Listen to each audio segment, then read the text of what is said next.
Hey everybody, welcome back to a brand new video. It's that time of week again, that time of week where we take a look at all of the comic books hitting your comic shelves this new comic book Wednesday, and we look them over and we give you our opinions on what we think are the best and worst covers of the week coming out from your publishers that you know and love, like DC, Marvel, and all the independents, and of course a few honorable mentions. Now, as the case previous weeks, not a lot to pick from, not a lot of covers. The pool is a little bit bigger this week than in previous weeks, but still not a lot of options there as we would like. So we're just going to go over the books that are giving you the most bang for your buck, and also, of course, sprinkled in or a few covers that I feel like are just too good to pass up or overlook. So why don't we go ahead and get into this here this week. Let me share my screen and we'll show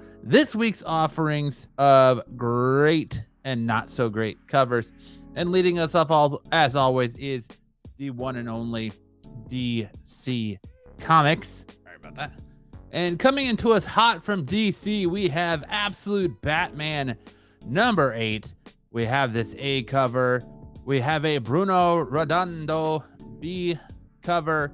We have a Marcus Martin C cover and a Brian Boland variant for a D cover there of Mr. Freeze, or Ramon Villalobos 1 in 25 incentive variant as an E cover. And we do have this Yank Paquette variant 1 in 50 Yank Paquette variant here as well.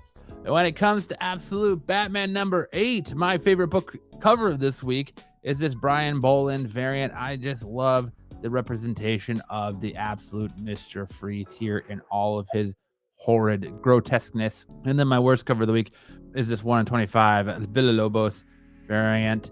I just don't like how tiny the head is compared to how massive the body is. I know that's been the thing with this Absolute Batman and his just crazy proportions, but look at that tiny little head. Look at those massive shoulders and biceps and those tiny little Kenny Pickett-like hands. If you're a fan of NFL football, you all know Kenny Pickett is notorious for having tiny hands. So you got those little Kenny Pickett hands. Sorry, Steelers fans. Sorry, Eagles fans. Sorry, now Browns fans. But you know it's true. I don't know what Batman's going to do with tiny little hands like that. Up next, we have Action Comics 1086. We have this nice little A cover here. We have this David Telesky B variant, this Cullen Hamner C cover, and a Cliff Chang AAPI Heritage Month connecting variant. We all have this Mauricio Takara variant here as an incentive for your E cover at a 1 in 25. And my favorite cover of the week out of this Action Comics 1085 is this 1 in 25 Takara variant. I just think it's a classic Superman ripping the shirt to reveal the Clark Kent ripping the shirt to reveal the S tie. The background orange works. I think it really pops. It is just a beautiful Superman cover. My not so beautiful Superman cover belongs to this Colin Hamner variant. What's up with Superman? This isn't the Superman I know. This looks like his nose has been busted. His eyes are super spread far apart. I don't know, man. It looks more like a cosplay Superman at San Diego Comic-Con and less than the Man of Steel we've come to know and love. So this is just not a cover that's doing it for me this week. Up next for another best cover, we have this Batman Dark Patterns number 6, this Ashley Wood B cover.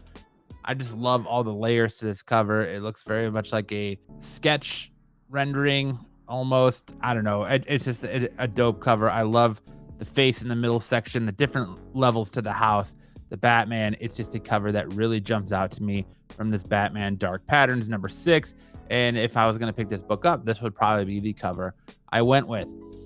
Now, as a not so great cover, we have this Batman and Robin 21 Juan Ferreira cardstock cover. Man, it looks like those tentacles are doing a little bit more to Robin under that water than just tying them up. It looks like there might be a little bit of pegging going, and that's quite the face on Robin there.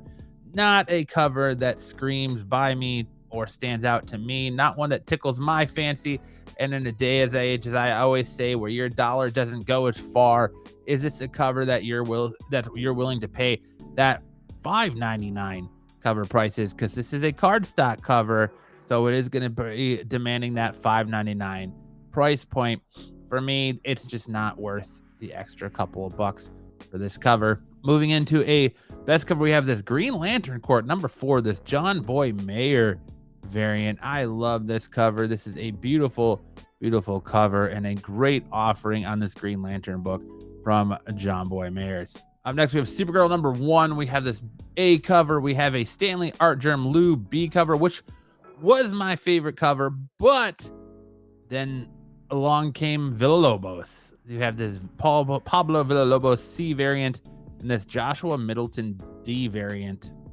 We do have a blank cover for an E as an E cover. We have the Stanley Art Germ Lou Foil Virgin variant as an F cover, and this Nicola Scott Superman movie variant as the G cover. Burlesque Evanly variant as a 1 in 25, and then this 1 in 50 W. Scott Forbes I variant as well. My, of course, favorite cover of the week on this Supergirl number 1 is this Pablo Villalobos variant. Just look how Villalobos is killing it lately, and just this Supergirl cover is no exception. Look at that, the sun coming through, her holding up the rubble, the pose, the cape, the skirt. It's just, oh, Chez Magnifique. It is a beautiful, beautiful cover. And from a beautiful cover to a not so beautiful cover, we have this Joshua Middleton variant. Again, I don't know what's going on with the face. It doesn't really scream Supergirl to me. It kind of screams more cosplayer. And at a $4.99 price point, I'd much rather go for the Stanley Art Germ or the Villalobos versus this offering. And it's not that it's bad. It's just, to me, the weaker of the covers on this Supergirl title. So it just makes it to the worst cover of the week for me on that standpoint. And that's it for DC. Like I said, not a whole lot of books in the DC realm of things this week. So I gave you the highlights of what's there. And now we're going to move in to Marvel. And Marvel, we have One World Under Doom number 4. We have this A cover. We do have a Corey Smith Doomosaurus Rex B variant. We have this Alex Ross Timeless Nighthawk Virgin variant as a C cover. And then we have an RB Silva D variant. We do have an E Ade Granov variant as an E cover, and a Federico Vincentini variant for the F cover. And then we do have a couple of incentives on this book. We have this 1 in 50 Ade Granoff Virgin variant as a G cover, and then this 1 in 100 Alex Ross Timeless Nighthawk Sketch Virgin variant. And my favorite cover on this book this week is this RB Silva variant. I just love the way this looks, the use of Doom, the colors, the engaging battle. It just is a beautiful standout cover for the offerings on this book this week. And then from a beautiful to a not so beautiful, we have this 1 in 100. Why is this a 1 in 100? I don't know. Alex Ross Timeless Nighthawk Sketch Virgin variant. I don't know. Do you guys really like these Alex Ross sketch variants? Do you think that in the sketch form, without all the color and the lines, that this cover is really worth the bang for your buck? Is it really worth that ratio, that $100 ratio? It isn't for me, but let me know in the comment section below what you think, and if you actually buy these Alex Ross Timeless sketch variants. Then we have this Wolverine 9 Rod Reese variant. I just love this cover on this Wolverine book. I love Wolverine jumping through the window in that action pose, going to take out these shoulders. It's an iconic Wolverine, scene, and an iconic cover on this book. Then from iconic to not so iconic, we have this Daredevil 21, this Jackson Sees Marvel television wraparound variant. I don't know if this is supposed to be Charlie Cox from Daredevil Born Again, but it sure does not look like it. It looks like he's got no neck. He's out here looking like Big Ed, cosplaying as Daredevil. I don't understand what's going on here, but alas, I don't need to. All I need to know is that this is not a cover for Daredevil 21 that I will be picking up. And the A cover is by John Romita Jr., and it's not much better. It's not often that one of these television wraparound variants are going to beat out a John Romita Jr. for hitting the worst cover of the week list, but this did it. Big Ed's cosplaying as Daredevil did not sell me, and is not going to sell me to buy this cover on Daredevil this week. Then we move into a best cover of the week, the Immortal Thor 23, this Alex Ross Timeless Valkyrie Virgin variant. Now, this is an Alex Ross variant I can get behind. I love the colors. I love just Alex Ross's ability to capture the female form and just capture characters the way he does. And Alex Ross is just pure art. Anything Alex Ross could just be hanging in a museum somewhere, or a museum piece on your wall in your man cave at home, or woman cave for that matter, or she shed, whatever your little getaway space you call it, but goon cave if you want, whatever. But yeah, this is Alex Ross Immortal Thor 23 Timeless Valkyrie Virgin variant is an absolute work of art, like most things Alex Ross does. And from a work of art to a not so work of art, we have Immortal Thor 23, this 1 in 25 Maria Wolf variant. I'm just not a fan of Maria Wolf stuff, I guess. It just, all of Maria Wolf stuff just does not stand out to me, and I am not a fan, and I will pass on this art all day, every day. I know that they have fans, and I'm not a big fan, so I will just, digress and leave this on the shelf for somebody who really likes it and is really looking forward to it. Up next, we have Godzilla vs. X-Men #1. I'm going to be honest, most of the covers on this book are not good. When you look at your Godzilla versus Spider-Man, your Godzilla versus Hulk, your Godzilla versus the Fantastic Four, these other Godzilla versus offers have offered exceptionally better covers than what's on this X-Men book. It's the X-Men, man. Some of the most iconic characters. You figured that Godzilla versus the mutants, you'd have some grandiose, amazing covers, and that's just not the case. We have this A cover here. We do have a B, Lee Gabbert versus variant. We have a Nick Bradshaw Monsters homage variant as a C cover. Like, I don't even know why that's a cover. Is that supposed to be Krakoa? What's going on here? Are they just some hikers hiking through a jungle, meeting face to face with Godzilla? What does that have to do with the X-Men? I never know. Then you have this Paulo Rivera Godzilla King of the Monsters homage D variant. Then you have the Iban Kalo variant in the E cover, this Clark variant in the F cover, and then this Mike McCone foil variant G cover. And then you have a 1 in 25 incentive for Chris Campagna variant, and then a 1 in 100 Clarky Virgin variant. Tyrion Clarky variant is my best cover of the week on this book. I love the Charles Xavier in the background using his powers with Godzilla there, with about to hit that breath, and the classic X-Men up front looking good, doing what they're doing. And it just, to me, is the best cover on this book. It's the one that stands out anyway. And so I can't give it a worse cover for that book, because I think all the covers are terrible on that book except for that Clarky cover. And then we move into Phoenix 11. This is the A cover. I think this is a beautiful Phoenix cover. And from a beautiful Phoenix cover to a not so beautiful Phoenix cover, we have a Peach Momoko variant on this Phoenix 11. Why Peach? Why? Some of her art is banging. Some of it is not so banging. And this is just one of those that falls into that not so banging category. Moving on, we have this Red Hulk Ken Lashley variant. I absolutely love this cover. You have that massive Red Hulk with all of that rage and anger just breaking Doom over his back, and only the way Red Hulk can do. It is a beautiful Red Hulk cover. Bravo, Ken Lashley. And this is definitely the cover I'm picking up on this book this week. And that takes us to Spider-Verse versus Venomverse #1.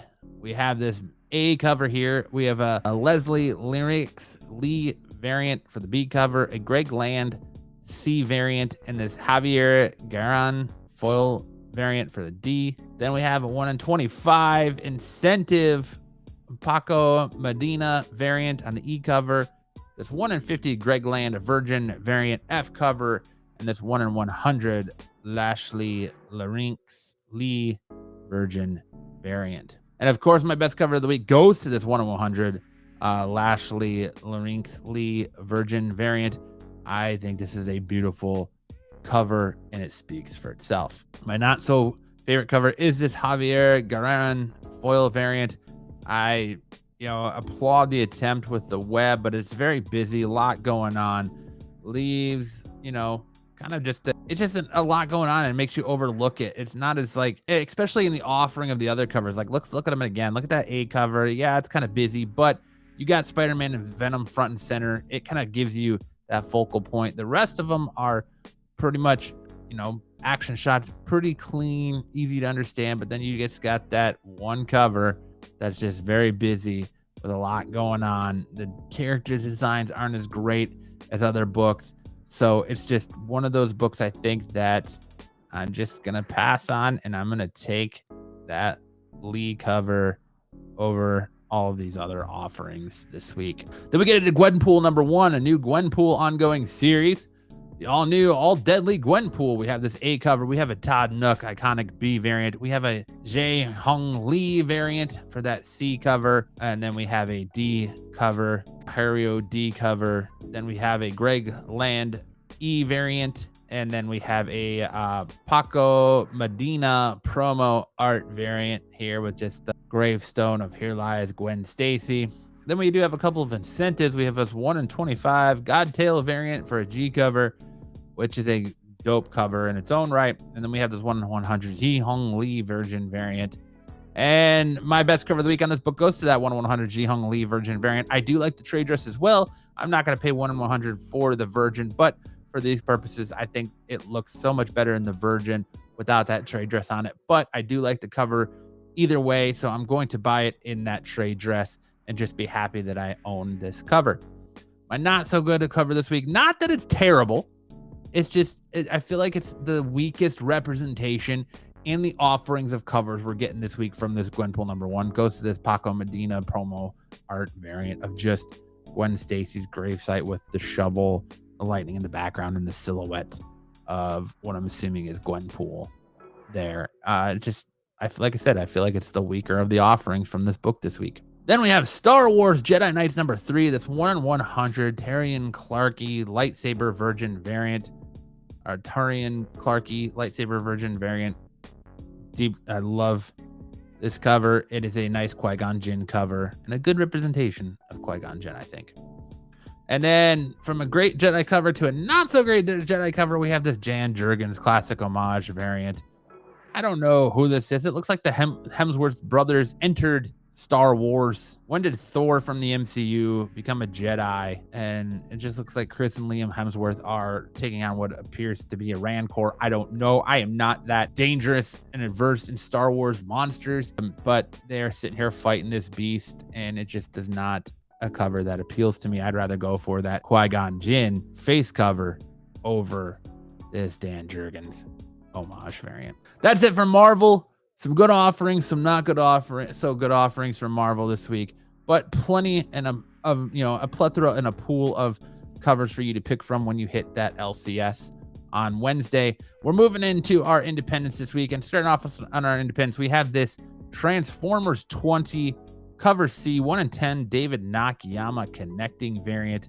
What a good Transformers variant there are. David Nakayama just absolutely kills it when he's doing the robots. Then we get our big book of the week, Invincible Universe Battle Beast #1. I would say probably the most hyped, most anticipated book to come out so far this year, after maybe Batman Hush 2. And we've all kind of heard the rumblings about how that's going, but I've heard nothing but great things for Battle Beast. And I believe this book has been pushed a couple of times, so it's just really, that hype for it has kind of just grown over the months. But we have this A cover. We have a David Finch B cover, which I think is absolutely stunning. We have the blind bag variant C cover. These blind bags work, I think, like the Walking Dead blind bags, or any blind bag where you buy the blind bag, you open it, and you could get a plethora of covers. I think every single one of these covers is in the blind bag, so you have an option to potentially get all these covers at a $3.99 cover price for the bag. I believe that's the case. I might be wrong. Correct me in the comment section below if I am wrong, but I believe that every single one of these covers is a cover that you have a potentially chance of pulling in that blind bag. You do have the Ryan Otley Battle Beast Mask die cut foil variant as well. You have the 1 in 10 E.G. Sue connecting variant on this D cover for an incentive. You have a 1 in 25 Cal Nung variant on the E cover, a 1 in 50 Arthur Adams variant on the F cover, and then a G 1 in 100 John Boy Myers foil variant. And then, of course, you have a 1 in 1,000. Good God, a 1 in 1,000 Ryan Otley foil virgin variant, and a 1 in 2,000 Ryan Otley original art sketch variant. Already a couple of those up on eBay. Insanity. A 1 in 2,000 sketch cover variant. My best cover this week goes to that 1 in 100 John Boy Mayer foil variant. I just think that is an awesome action scene. You get to see Battle Beast doing his thing, arrows littered all into him, standing there in the fire, triumphant, ready for whatever's to come next. Just really harboring the essence of what we've come to know from Battle Beast. And then my not so great cover this week. Not that, again, that it's bad, but I'm not a fan of these die cut covers, and I feel like it could have been a lot better, especially because it's coming from Ryan Otley. But it's this Ryan Otley Battle Beast mask die cut foil variant. All the other offerings, I was hoping for something a little bit more in this aspect from Ryan Otley. Moving on, we have this Exquisite Corpses #1. This A cover. We have this James Stokey B variant. We have this Michael Walsh Polybag C variant. And we have a blank sketch variant, because what is a big release without blank sketch variants, right? Got to get that custom art on your cover there. And then, of course, we have a Jenny Frisian Stealth variant E cover, giving off all the furry vibes. Am I right? And of course, we have a couple of incentives here. We have this Alex Ekman Lawn Virgin variant, 1 in 25 F cover. We have this 1 in 50 Nimit Melva Virgin variant for a G cover, and then a 1 in 100 J Lee Virgin variant on that F or on that H cover. My favorite cover from this series right now is this 1 in 100 J Lee Virgin variant. I like J Lee's art style and a lot of things, and I think it really works and pops for this book. And then the not so great cover is this James Stokey variant. It's just very busy, a lot going on. Not my cup of tea. It just doesn't tickle my fancy, and I feel like it's the weakest offering for this book this week. Then a book that's been years in the making, a sequel to the Huck series from Mark Millar and Raphael Albuquerque. We get Huck Big Bad World #1. And of course, my best cover of the week goes to this Raphael Albuquerque A cover. I love the original Huck series. There's a lot of talk that Huck is going to be made into Millar's next big project for Netflix. So look forward to that. If you haven't read the first Huck series, I'd go back and check that out, because I absolutely love it. And I can't wait to read Huck Big Bad World #1. But as we just said with Jay Lee, sometimes his stuff doesn't work, as in the case of this Huck Big Bad World #1 cover C. I don't like the way Huck looks on the face. It's not my cup of tea. Not a great cover. I've seen better Jay Lee, case in point, the previous book we just talked about. And I feel like he does a lot of the same poses in a lot of the covers. It's always that one arm up coming out of, the ground or rebel or whatever it is, style or position. And it's just, sometimes it works, sometimes it doesn't. And for me, this week, this one is a big swing and a miss. Then we move into our best cover of the week. We have this Federico Mele Spawn cover. Look at Spawn looking so awesome in all his spectacular Spawn glory. And from Spawn, we're going to move into another worst cover of the week offering, in Where I Lay My Vengeance Upon Thee #4. I love the outline of like the jaw and everything that's going on out, but the focal point, that front and center of the dude on the decaying horse, just there's not enough detail in it for me. It doesn't really stand out. It doesn't really pop. It leaves a lot lacking compared to the rest and the border of this book. I feel like if there was just a little bit more detail in that character and a little bit clear, this book would be a fantastic cover. But I digress. It's not one that I feel like I need to pick up this week. But from one I don't need to pick up to one I definitely will is this Geiger We Can Do It homage German for Peralta variant. I just like this classic homage cover. It's a beautiful, beautiful cover. And this Geiger story is phenomenal. So if you're enjoying Geiger and anything coming out of the Ghost Machine, let me know which cover you're picking up. Jeff Johnson's killing this book, but this is the one I'm getting personally. And then for another good cover, we have an offering from Mark Spears this week in Red Sonja versus the Army of Darkness #1 Spears Virgin variant. Yeah, you can't go wrong with Mark Spears, and he's just killing it in this game. And this Red Sonja and Ash from Evil Dead together fighting monsters and zombies. You know, it just screams perfection, and only the way Mark Spears can deliver it. And then from a great cover to a not so great cover, we have this Red Sonja versus the Army of Darkness #2 rainy cover. Oh no, I've gone cross-eyed. What's up with the like saggy fun bags up here? What's up with Red Sonja being cross-eyed? What's going on with Ash? I don't know. This cover is not doing it for me, especially when you have the likes of Mark Spears out there. I appreciate what Tim Seeley's doing on this book, but I'm just not gonna go for this rainy cover. I definitely choose the Mark Spears over this one. To each their own, but this is just one that I felt like was not a banger for this story this week. And moving on from a not so banger to one I think is an absolute banger is this Mutant Nation #6A cover. Look at that Bebop and Rocksteady, man. Bebop and Rocksteady killing it in these these turtle books the last few weeks.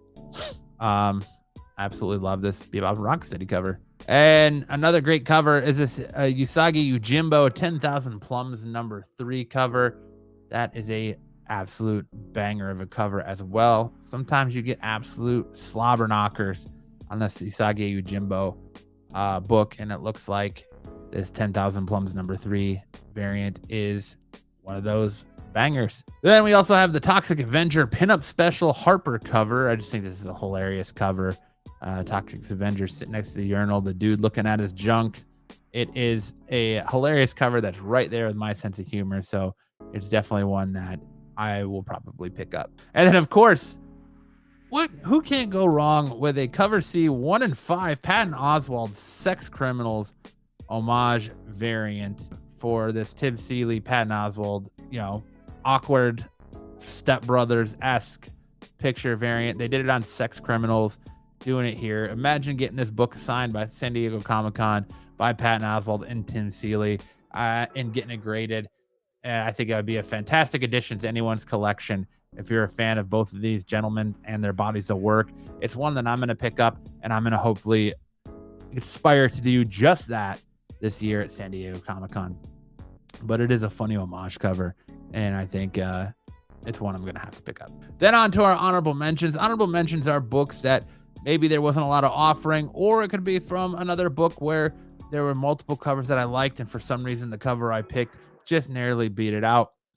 But I still felt like it was a book that was worth mentioning on this list. And starting us off, we have this DC versus Vampires World War V #9. This cover C Bjorn Barnandez variant. I think this is a really well done cover and a good cover worth that $5.99 cover price. Then we have this Ice and Fire When Hell Freezes Over #2 cover B Dan Mora variant. Who doesn't love a good Dan Mora variant? And I think this is a superb cover. I like the checkerboard, opposite photos in the panel. Look, just really, really nice cover. For a not so good cover, we have this Peralta variant on Helverine #6. Just not my cup of tea, man. I don't care about Hell Hulk. I don't care about this Helverine series. If it was up to me, this Helverine series would have never spawned out of that Helverine cover. And it's just not, I don't think it's a great, it's not a great cover offering. I don't know. I'm just not a fan of it. Then from a book I am a fan of, we have this Fantastic Four #5 facsimile edition, 2025, 1 in 25, Ryan Brown, Doctor Doom variant. You can't go wrong with a beautiful Doctor Doom variant, and you're not going to go wrong picking up this cover on this Fantastic Four #5 facsimile edition. Then I don't normally do store variants in this list because I feel like, store variants are a little bit harder to get your hands on than whatever it is you're going to walk into the comic book shop and pick up off that store shelf that's readily available to everyone. But sometimes there's a couple of store variants here that just catch my eye that I'm like, man, I can't look past this.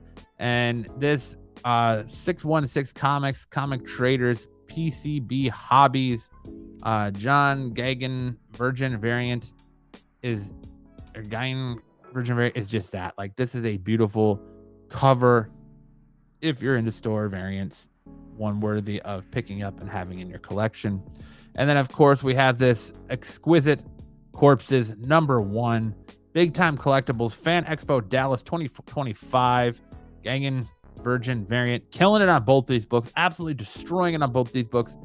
Get this at Dallas Fan Expo. I might have to pick mine up on eBay because I'm not going to be able to make it to Fan Expo Dallas this year for this cover, but it is a beautiful cover and one that I'm going to definitely try and get my hands on. And with that being said, that is our show for week. That is the plethora and offerings of comic books and covers and variants that you have hitting your store shelves this week. Let me know in the comments section below what you're most looking forward to this week, what you're ready to get your hands on, what you're ready to read, what covers of said books you're getting, and let me know what you got in your Battle Beast blind bag if you actually pick one of those up. But that'll do it for me. Listen, if you like all the content we're doing here and you like best and worst covers of the week and the videos that I'm putting out, make sure to hit that like and subscribe button on the way out. Make sure to hit that thumbs up. It goes a long way to help me in the algorithm. Make sure to tell your friends so I can keep growing my channel, and subscribe. If you like all the comic book content we're putting here out on Absolute Geek, make sure to check out one of our other videos to stay locked into the channel and stay consuming all the great content we have here. Or you can check out some content from my friends and other creators down below. So on that note, thank you so much for watching, and we'll see you next time around the spinner rack.